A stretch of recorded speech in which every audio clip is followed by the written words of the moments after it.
the stuff, the hot tub interview, all those kinds of things, how much do you think that they were like reflective of a real sort of issue in terms of, not the things that Peyton Manning would have done, say, for want of a better term, and how much of it was just the media taking that stuff and overblowing it because they wanted to hit that narrative of, you're the bad boy and he's the good golden boy of quarterbacking?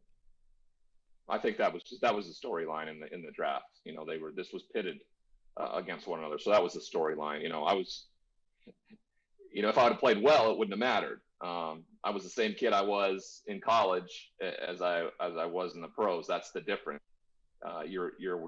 It's a job now, and all your teammates care about is if you perform and help them be successful and make money and put food on the table for their families. So, they were, more than happy to deal with my immature antics in weeks 1 and 2. But when you go out and perform like the way I did and go 1 for 15 for 4 yards and turn it over a bunch and then act out like a petulant child in the locker room with media members, they're like, hey, we're not here for this. We're here to try to win a championship. And he clearly thinks more about himself than the team.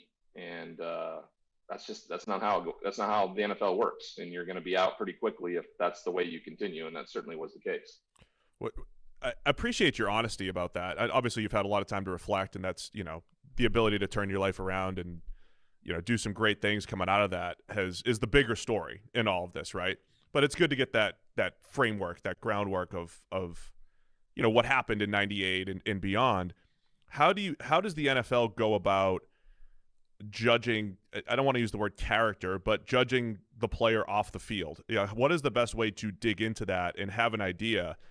Because there's Peyton, but Tom Brady and Drew Brees and Aaron Rodgers, they weren't exactly like Peyton was kind of destined to be the best, right? I mean, he looked like the best. Well, he wasn't. That's people get that twisted too, right? They didn't know.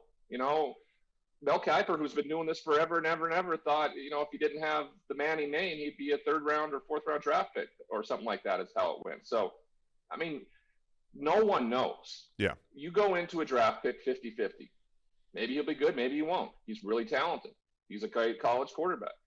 No one knows. And anybody who tells you that they know is absolutely lying to you. There's some line out there from Bill Polian saying that they had a 1st round draft grade on Tom Brady. I don't buy it. You don't believe that. No one believes that. Not a chance. If you did, you draft him. Right. You just had a quarterback that went 3-13 the year before. Are you telling me that if he was a first, I mean, that's not, you don't know. No one knows. You make your best educated guess. You have a lot of people backing you in terms of analytics. I think people have done a better job of seeing how you treat people, especially when you fail, when things get bad. That's the bigger issue for me, is when things get bad. Because when things get bad in the NFL, they're exacerbated. Watch what happened to Carson Wentz in 1 year. He went to the playoffs every other year, got a huge contract, was the guy there. One bad year, and it's over. It's just done. He didn't handle things very well. The organization didn't handle things very well. But if you're trying to tell me anybody, especially in a pandemic year, has any idea how any of these quarterbacks are going to pan out, they're lying to you. How much do you think that a team can help the young player when things start to go off the rails? Whether it's hugely you, impactful, right?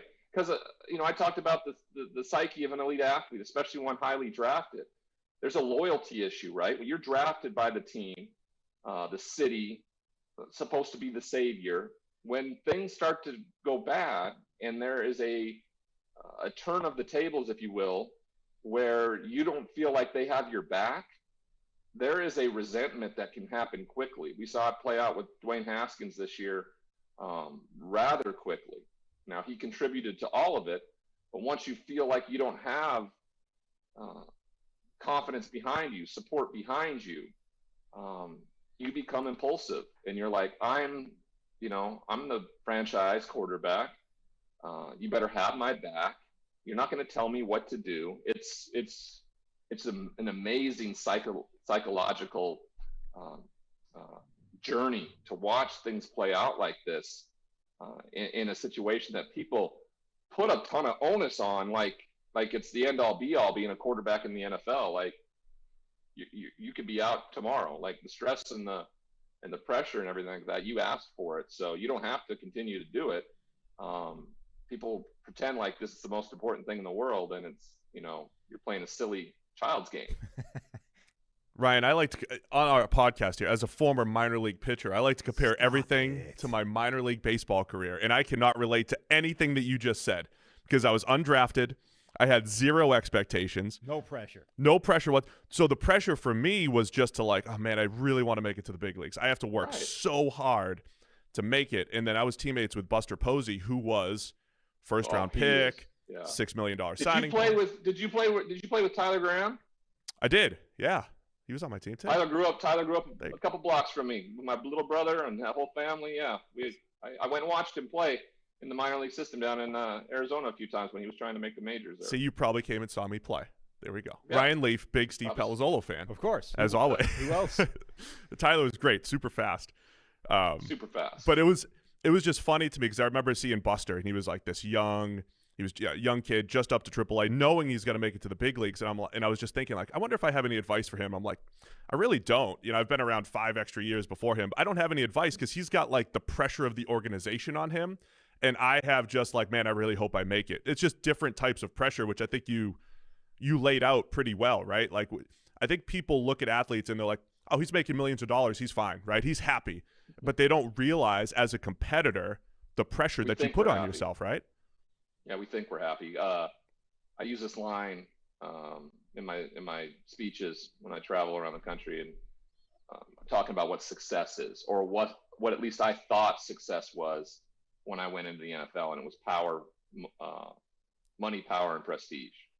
That's what I thought success was. It's what we've been shown, I think, in mainstream media, the Kardashians, everything. Money, power, and prestige is what is success, and it couldn't be further from the truth.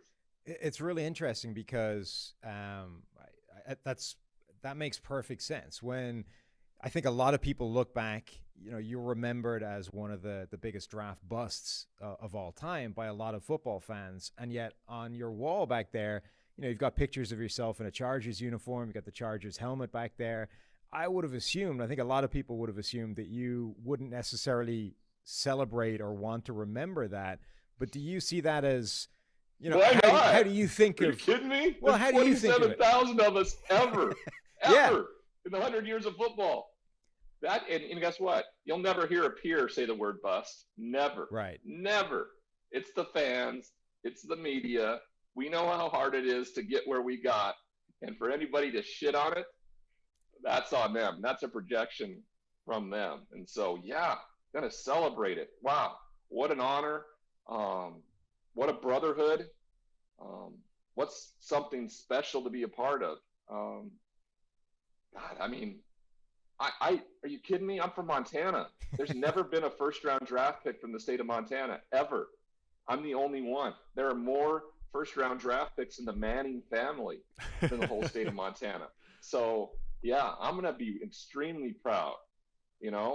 Things don't work out, and I let it affect me really negatively to a point that it took me to a prison cell and a crippling addiction because I cared so much about what other people thought of me when none of it was true.